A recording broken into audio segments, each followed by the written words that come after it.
मत्स्य अवतार भगवान विष्णु के प्रथम अवतार है। मछली के रूप में अवतार लेकर भगवान विष्णु ने एक ऋषि को सब प्रकार के जीव जंतु एकत्रित करने के लिए कहा और पृथ्वी जब जल में डूब रही थी तब मत्स्य अवतार में भगवान ने उस ऋषि की नाव की रक्षा की। इसके पश्चात ब्रह्मा ने पुनः जीवन का निर्माण किया। एक दूसरी मान्यता के अनुसार एक राक्षस ने जब वेदों को चुराकर सागर की अथाह गहराई में छुपा दिया तब भगवान विष्णु ने मत्स्य रूप धारण करके वेदों को प्राप्त किया और उन्हें पुनः स्थापित किया। मत्स्य अवतार की कथा। एक बार ब्रह्मा जी की असावधानी के कारण एक बहुत बड़े दैत्य ने वेदों को चुरा लिया। उस दैत्य का नाम हयग्रीव था। वेदों को चुरा लिए जाने के कारण ज्ञान लुप्त हो गया। चारों ओर अज्ञानता का अंधकार फैल गया और पाप तथा अधर्म का बोलबाला हो गया। तब भगवान विष्णु ने धर्म की रक्षा के लिए मत्स्य रूप धारण करके हयग्रीव का वध किया और वेदों की रक्षा की। भगवान ने मत्स्य का रूप किस प्रकार धारण किया, इसकी विस्मयकारिणी कथा इस प्रकार है। कल्पांत के पूर्व एक पुण्यात्मा राजा तप कर रहा था। राजा का नाम सत्यव्रत था।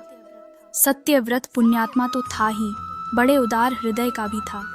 प्रभात का समय था, सूर्योदय हो चुका था। सत्यव्रत कृतमाला नदी में स्नान कर रहा था। उसने स्नान करने के पश्चात जब तर्पण के लिए अंजलि में जल लिया तो अंजलि में जल के साथ एक छोटी सी मछली भी आ गई। सत्यव्रत ने मछली को नदी के जल में छोड़ दिया। मछली बोली, राजन, जल के बड़े बड़े जीव छोटे छोटे जीवों को मार कर खा जाते हैं। अवश्य कोई बड़ा जीव मुझे भी मार कर खा जाएगा। कृपा करके मेरे प्राणों की रक्षा कीजिए। सत्यव्रत के हृदय में दया उत्पन्न हो उठी। उसने मछली को जल से भरे हुए अपने कमंडलू में डाल लिया। तभी एक आश्चर्यजनक घटना घटी। एक रात में मछली का शरीर इतना बढ़ गया कि कमंडलू उसके रहने के लिए छोटा पड़ने लगा। दूसरे दिन मछली सत्यव्रत से बोली, राजन, मेरे रहने के लिए कोई दूसरा स्थान ढूंढिए, क्योंकि मेरा शरीर बढ़ गया है।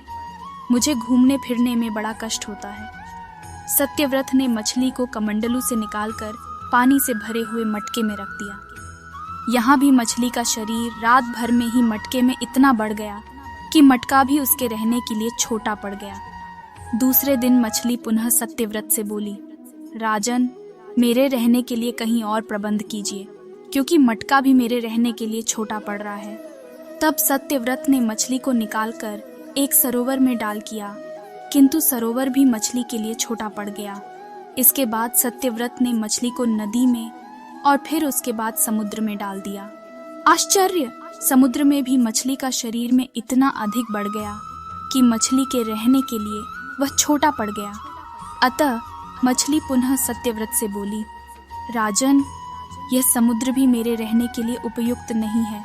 मेरे रहने की व्यवस्था कहीं और कीजिए। अब सत्यव्रत विस्मित हो उठा। उसने आज तक ऐसी मछली कभी नहीं देखी थी। वह विस्मय भरे स्वर में बोला, मेरी बुद्धि को विस्मय के सागर में डुबो देने वाले आप कौन हैं?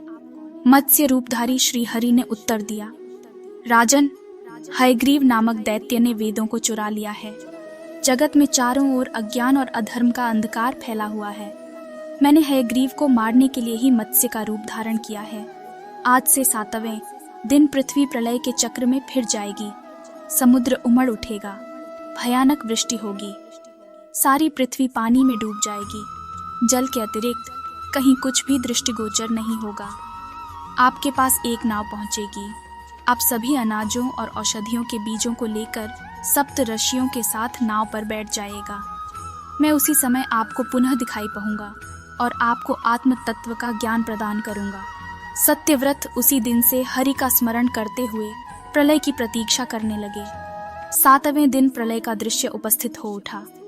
समुद्र भी उमड़कर अपनी सीमाओं से बाहर बहने लगा। भयानक वृष्टि होने लगी। थोड़ी ही देर में सारी पृथ्वी पर जल ही जल हो गया। संपूर्ण पृथ्वी जल में समा गई।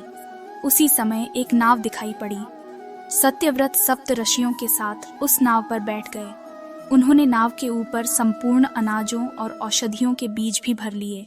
नाव प्रलय के सागर में तैरने लगी। प्रलय के उस सागर में उस नाव के अतिरिक्त कहीं भी कुछ भी नहीं दिखाई दे रहा था। सहसा मत्स्य रूपी भगवान प्रलय के सागर में दिखाई पड़े। सत्यव्रत और सप्तऋषि गण मत्स्य रूपी भगवान की प्रार्थना करने लगे। भगवान से आत्मज्ञान पाकर सत्यव्रत का जीवन धन्य हो उठा। वे जीते जी ही जीवन मुक्त हो गए। प्रलय का प्रकोप शांत होने पर मत्स्य रूपी भगवान ने हयग्रीव को मारकर उससे वेद छीन लिए। भगवान ने ब्रह्मा जी को पुनः वेद दे दिए।